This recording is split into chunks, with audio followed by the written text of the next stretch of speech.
Invite a Budget Blinds style consultant to show you how to transform your rooms just by changing your window coverings. Canada's #1 choice for window coverings. Visit budgetblinds.ca today.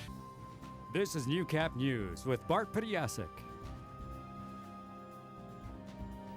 Good evening. Several teens are facing charges after a series of attempted break and enters in the border city. Lloydminster RCMP say calls started coming around 3 a.m. on Thursday morning. When police arrived at the first location, a business on the 5000 block of 18th Street, they saw a vehicle fleeing the scene. They were able to stop that vehicle a short time later, but the driver took off on foot. The 15-year-old driver from Lloydminster was later arrested at his home and faces 24 charges. Also facing multiple break and enter charges are two 14-year-old boys, a 14-year-old girl, and an 18-year-old man from Onion Lake and Kehwin Cree Nation. As well, charges will not be laid, against an officer in relation to a shooting on Cold Lake First Nation that left one suspect dead 2 years ago.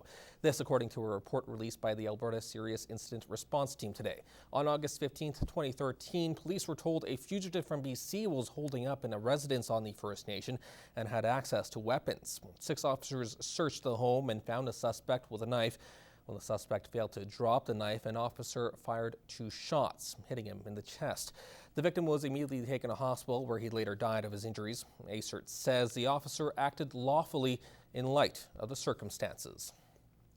A local Saskatchewan Party MLA, Coleen Young, didn't receive a cabinet post in yesterday's shuffle, but she was appointed to the Government Treasury Board. Young was only elected as an MLA last November.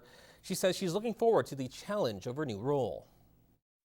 The Treasury Board is very key to keeping sound fiscal management in this province, to meeting with each of the cabinet ministers with regards to their budgets and expenses. The Treasury Board is responsible for preparing the provincial budget. Under Saskatchewan's fixed election law, voters aren't expected to go to polls until next spring. Well, Alberta's next Premier, Rachel Notley, has suspended one of her MLAs, and the party hasn't even been sworn in yet. Now, Deborah Drever, who was the incoming MLA for Calgary Bow, was in the news earlier this week for controversial images posted to her Instagram account. The photos included references to assault and marijuana use, among others. But the photo that she was suspended over contained a homophobic remark. Notley said in a statement, Drever will now sit as an independent. Well, some municipalities in northwestern Saskatchewan have imposed fire bans due to an extreme fire risk in the western half of the province. The city and the rural municipality of North Battleford are under an open fire ban. Fire pits are still allowed, but residents are urged to use extreme caution when lighting them. The town of Maidstone is including fire pits in its ban and says only gas barbecues are being allowed. The Environment Ministry reports 21 active wildfires today, with a 10 square kilometer fire north of Turtle Lake listed as uncontained. Meanwhile, 126 firefighters from Ontario are on their way to Alberta today to deal with a wildfire hazard. There are currently 24 wildfires burning in Alberta, but all are classified as held or under control.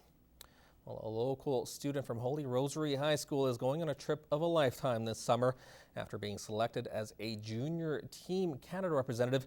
This grade 10 student will travel to China.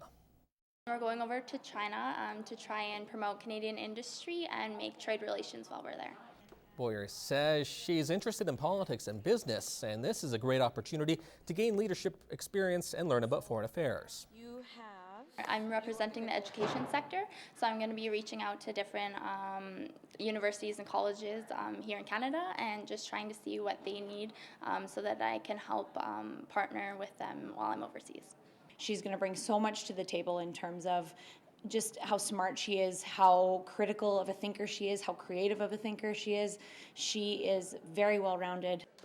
She goes alongside other Canadians with Global Vision, a national not-for-profit organization, creating hands-on experiences in other parts of the world.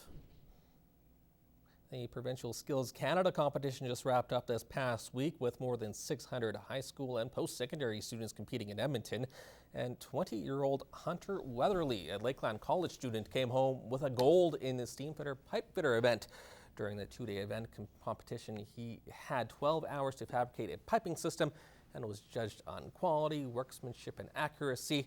He will head to nationals this weekend in Saskatoon.